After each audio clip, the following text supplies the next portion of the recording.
Hello everyone. बेटा अभी तक आप दोनों अप्रोच पढ़ चुके हो, जो इक्विलिब्रियम की और बेसिकली जो है शॉर्ट रन इक्विलिब्रियम। जहाँ पर आपने देखा था पहली approach A S is equal to A D था, यानी कि aggregate supply is equal to aggregate demand. दूसरी अप्रोच थी saving is equal to investment, यानी कि S is equal to I approach.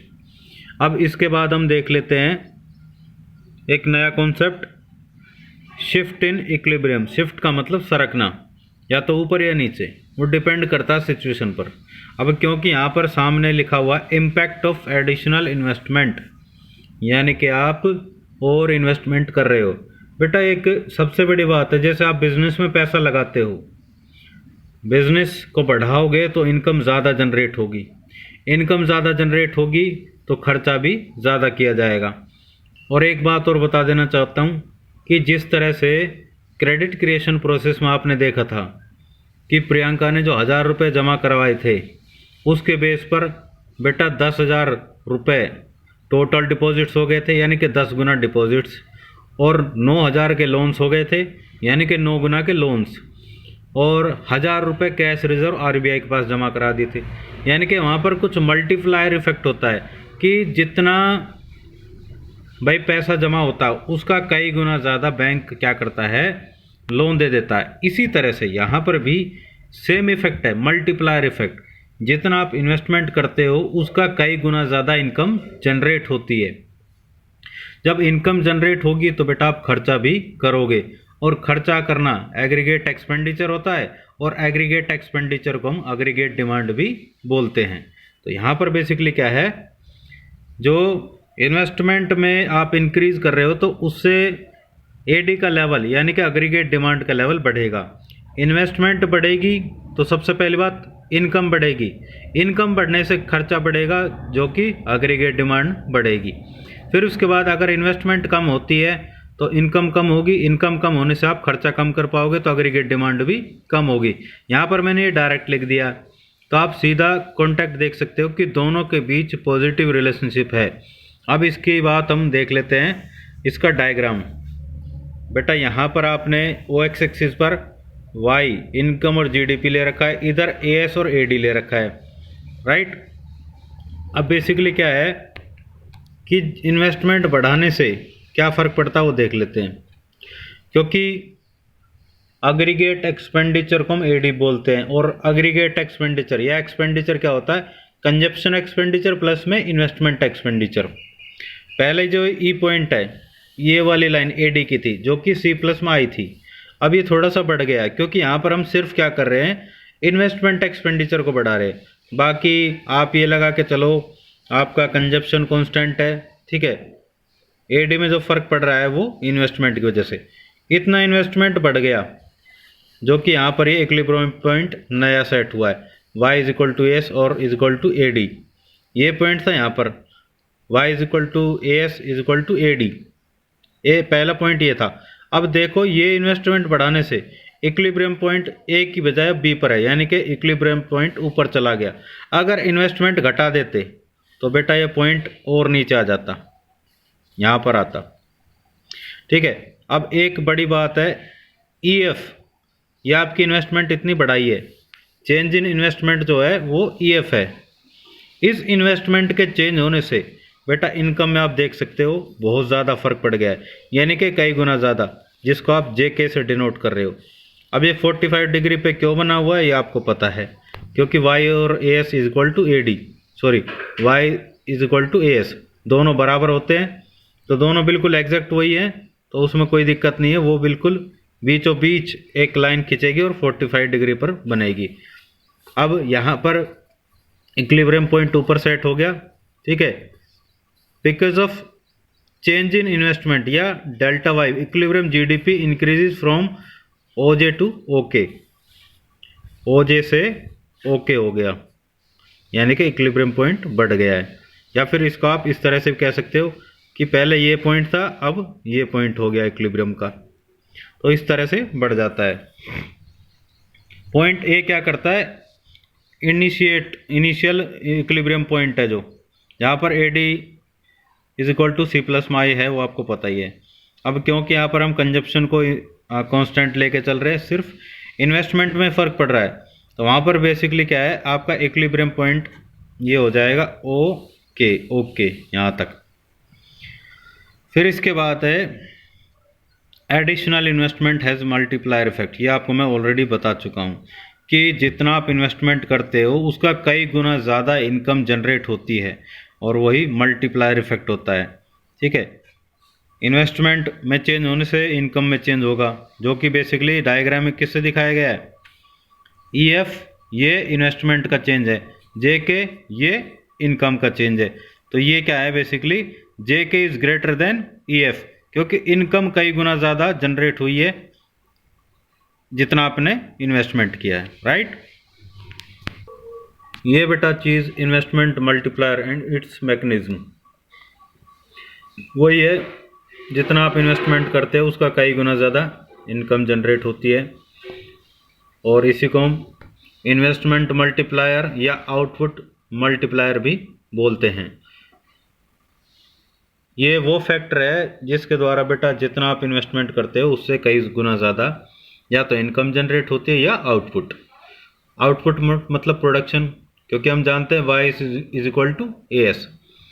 तो ये रेशो बेसिकली क्या है, between increase in output and increase in investment. मतलब इन्वेस्टमेंट में इंक्रीज होने से इनकम में कितना इंक्रीज हुआ है, और इस मल्टीप्लायर को हम K से डिनोट करते हैं। K is equal to delta Y divided by delta I। तो K को हम मल्टीप्लायर बताते हैं। इन्वेस्टमेंट में चेंज होने से इनकम में कितना चेंज हुआ है, अगर इन्वेस्टमेंट बढ़ रही है तो इनकम भी बढ़ेगी, लेकिन कई गुना ज़्यादा बढ़ेगी। और एक सबसे बड़ी बात और है बेटा कि जो मल्टीप्लायर है वो MPC के ऊपर डिपेंड करता है। अगर MPC ज़्यादा होगा तो मल्टीप्लायर इफेक्ट भी ज़्यादा होगा, क्योंकि जब आप ज़्यादा खर्च करोगे तो इन्वेस्टमेंट करने वाला भी तो ज़्यादा ही खर्च करेगा ना, तो इनकम ज़्यादा जनरेट होगी। तो ये सबसे बड़ी बात है। तो यहाँ पर अब एक एग्जांपल लेके चल रहे हैं। Investment increase by 15 crore, consequently परिणाम स्वरूप income increase by ₹60,000 crore. 15 crore की आपने इन्वेस्टमेंट बढ़ाई, आपकी इनकम कितने करोड़ बढ़ गई, 60 करोड़।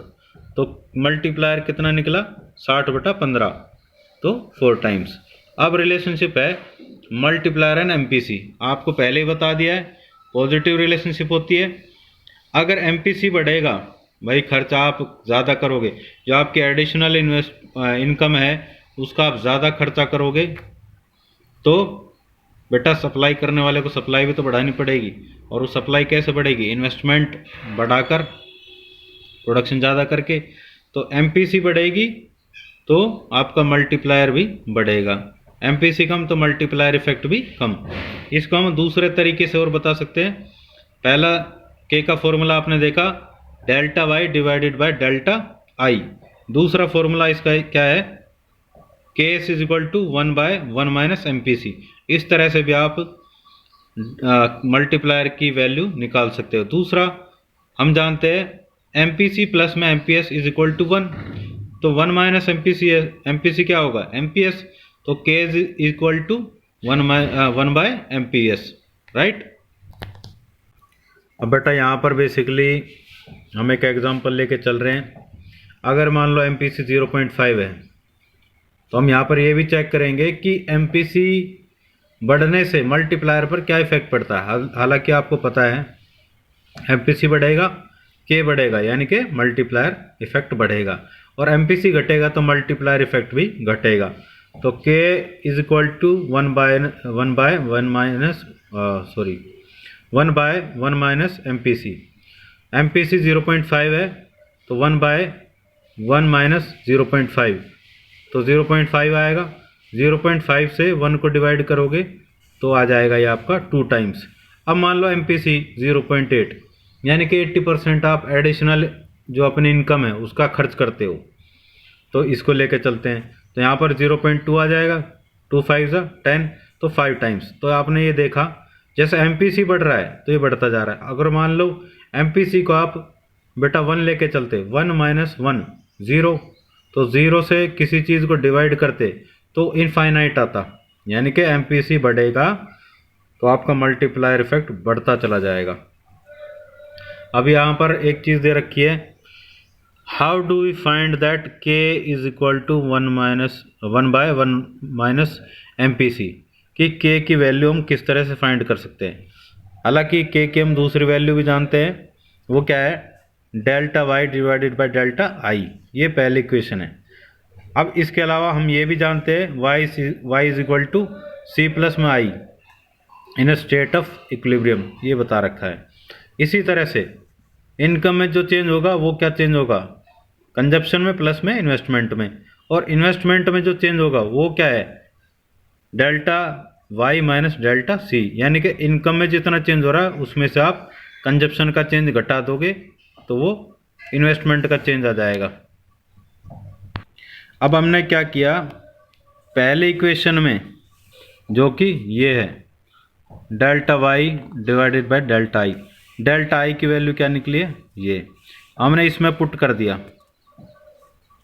अब इसके बाद क्या कर रहे हो, दोनों साइड राइट हैंड साइड आप क्या कर रहे हो, इक्वेशन को डेल्टा आई से डिवाइड कर रहे हो, ऊपर delta I divided by delta Y, और नीचे भी delta Y divided by delta Y minus में delta C divided by delta Y, ये 1 आ जाएगा और ये भी 1 आ जाएगा। और आप ये जानते हो delta C divided by delta Y वो क्या होता है, MPC, तो आ गया ना 1/1 माइनस MPC, तो ये प्रूव हो चुका है। और एक चीज़ और आप जानते हो बेटा, MPC प्लस में MPS इज इक्वल टू 1, तो K की वैल्यू एक और हो सकती है इसके अलावा 1/1 minus MPC is equal to 1/MPS, ये भी हो सकती है। अगर मान लो आपको MPS की वैल्यू दे रखी है, MPC की नहीं दे रखी, तो आप डायरेक्ट भी निकाल सकते हो। अब है, in an economy government make some additional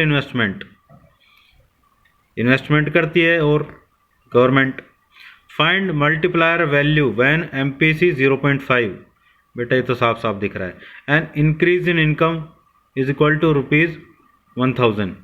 अभी आपने 2 टाइम्स निकाला था, कैसे निकलता है, 1/1 माइनस MPC, तो ये 2 टाइम्स आ जाएगा, यहीं से निकल जाएगा, और इनकम 1000 रुपये बढ़ जाती है। Find investment value also.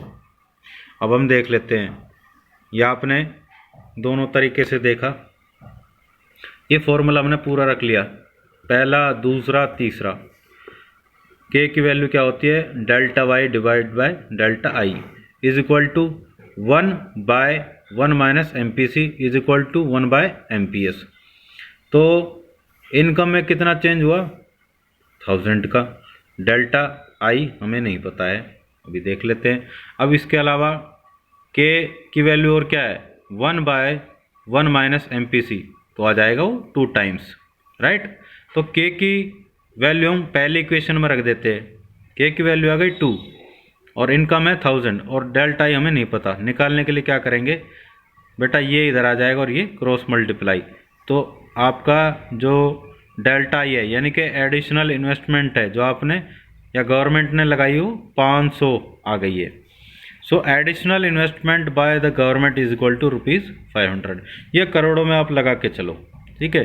तो इस तरह से कॉन्सेप्ट यहाँ पर क्लियर हो जाता है, बाकी हम कल पढ़ेंगे। Okay bye, take care.